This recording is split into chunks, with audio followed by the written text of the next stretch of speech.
ሰላም እንዴት አላችሁ? በመላው ዓለም ላይ የምትገኙ ውድ ኢትዮጵያውያንና ኤርትራውያን ውድ ቤተሰቦች እንዴት አላችሁ? አለው እግዚአብሔር ይመስገን።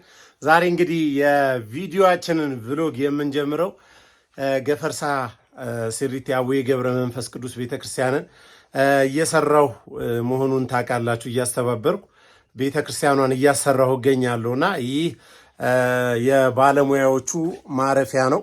እንደምታዩት ምግባቸው አስቤዛ ተደርጎ ምግባቸውን እዚሁ ነው የሚያበስሉት። ከዛ ማታ ቤተ ክርስቲያናቸውን ሰርተው ሲጨርሱ መጥተው የሚያርፉት እዚህ ነው። ያው እንደምታዩት እዚህ ቦታው መጥቶ ሰርቶ ወደ ቤት ሄዶ የሚሆን አካባቢ አይደለምና ስለዚህ እዚህ አንድ ክፍል ከቤተ ክርስቲያኗ ወስደን ሰራተኞቹ የሳምንት የሚፈልጉትን በየቦርሳቸው ይዘው ይመጣሉ። ሳምንቱን እዚህ በስራ ያሳልፉና ከዛ በኋላ ቅዳሜ ማታ ነው ወደ ቤተሰቦቻቸው ወደ ልጆቻቸው የሚሄዱት። እዚህ ጋር ደግሞ ያው የሚያበስሉበት ነው። የምግብ ግብአቶችን አስቤዛ እናደርጋለን። እንደዚሁም ምግብ የምትሰራላቸው ምሳና ቁርስ የምትሰራላቸው አንድ ባለሙያ አለች። ራሳቸውን እንኳን ራሳቸው ሰርተው ነው የሚበሉት። ካልሆነ ከምሳ የተረፈ ካለ ነው። በጥቂቱ የጻድቁ የአቡነ ገብረ መንፈስ ቅዱስን ቤተክርስቲያን አሳያችኋለሁ ማለት ነው። በር መዝጋት አለብን። ቆይ አንዴ። ይኸው በር መዝጊያችን በሽቦ ነው። ሽቦ ናት በር መዝጊያችን። ይሄን ራሳችሁ እንደዚህ አድርገን ነው የምንዘጋው። ባለሙያ እኮ በስማ በሽቦ አድርገን ረቀይ ስልኬን የቱ ጋር ላስቀምጥ? አሁን ይዘጋል። ይህንን ይመስላል። እዚህ ጋር ከጎን ደጀ ሰላም አለ፣ ኩሽናም አለ። እዚህ ቦታ ላይ ስመጣ የሚሰማኝ ትልቅ ደስ የሚል ነገር አለ። በጣም ሞቲቬት ሆናለሁ።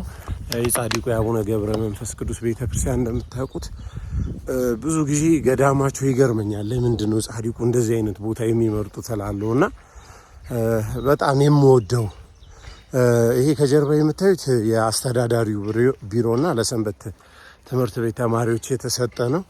በጥቂት ውስጥ የጻድቁን ግቢ አሳያችኋለሁ። ባይዘዊ 50,000 ካሬ ነው ቦታው።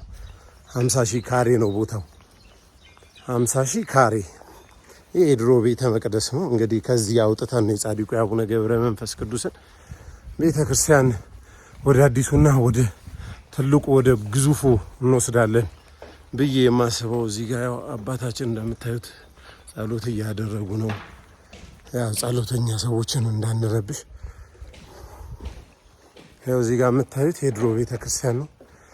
ጣራው ያፈሳል። ክረምት ትንሽ አስቸጋሪ ነው። ይህንን ነው እንግዲህ ወደዚህ ወደ ግዙፉ ትልቁ ቤተ መቅደስ ለማምጣት ጥረት እያደረግን ያለ ነው። እናንተንም እያስቸገርን ስራ እየሰራን ያለ ነው። 7,000 ትከፍለኛለህ ያልከኝ ለራስ ነው እንዴ ብራዘር? 7,000 ብር ባይዘው ቀላል ባለሙያ እንዳይመስላችሁ። ኢንጂነርም ነው፣ ፌራዮም ነው፣ ግንበኛም ነው፣ ጠራቢም ነው። በሁሉ ሙያ ዘርፍ ያለ ነውና 7,000 ብር ብለዋል። ይህንን ጣውላ ለማምጣት ብሎ አየር ሲይዝብኝ ነበር ያስኩት ማለት ነው። 7,000 ብር የተረፈች። ይሄ ግራውንዱ ነው። ከላይ መቅደሱ ነው። መቅደሱ ነው ከላይ እንካቁልፈን።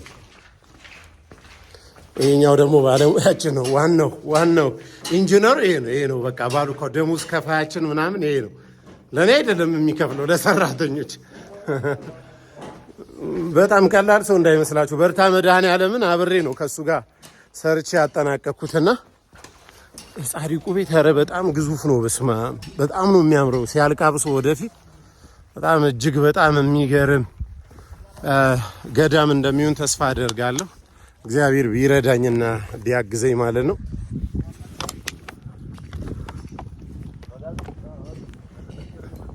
ዛሬ እንግዲህ ባለሙያዎቹ እዚህ ጋር ነው በሴቶች መግቢያ በኩል ለስላብ የሚሆን ስራ እየሰሩ የሚገኙት።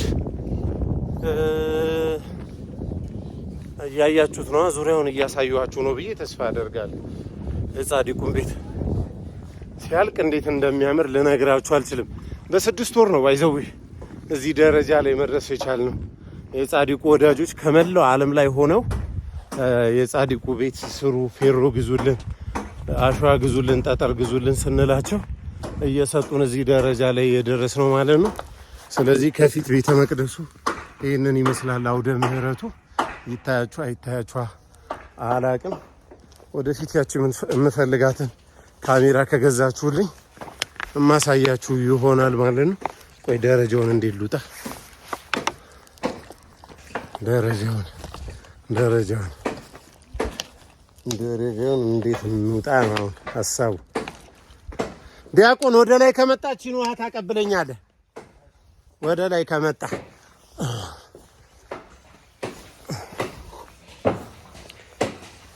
አናቱ ላይ ወጥቼ ላሳያችሁ ስለሆነ ጠብቁ። መሰላሉ ሀርድ ነው። ስልኬ እንዳትወድቅብኝ። አልበላም አልጠጣም ብዬ ገዛኋት ስልኬ እንዳትወድቅ።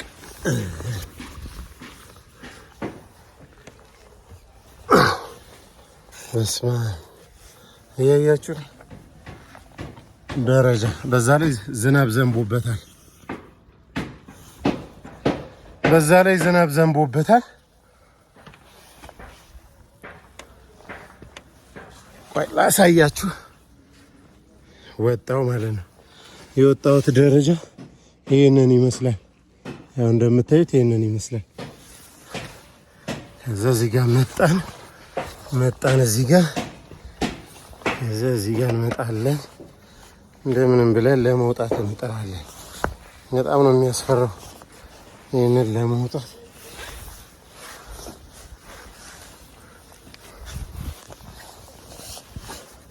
ዋናው ላይ ወጣን ማለት አሁን በደንብ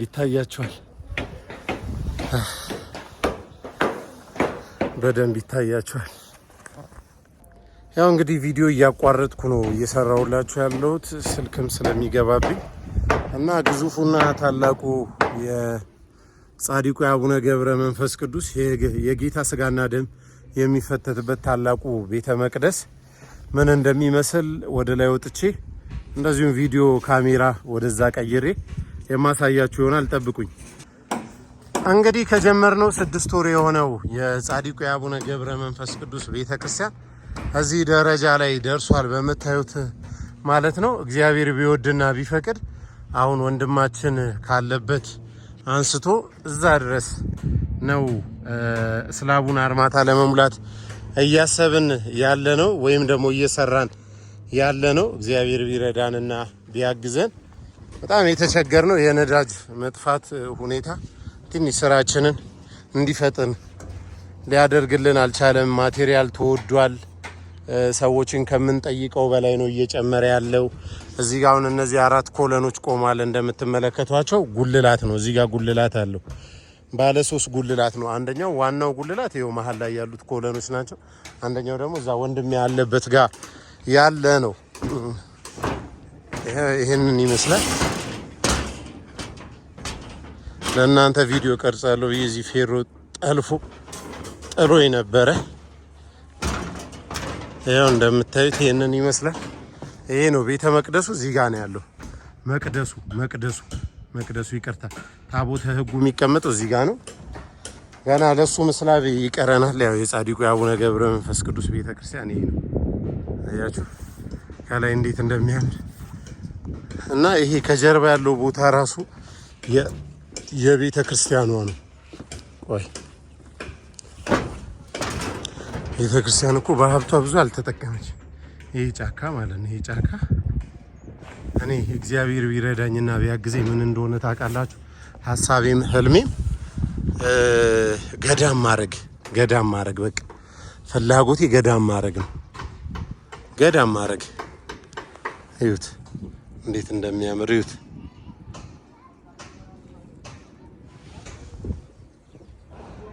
አምረን ለዛሬ ይሄንን ይመስላል። እንግዲህ በቀጣይ ቪዲዮ እንገናኛለን። ላይክ፣ ሰብስክራይብ፣ ሼር ማድረግ እንዳይረሳ። ወዳችኋለሁ።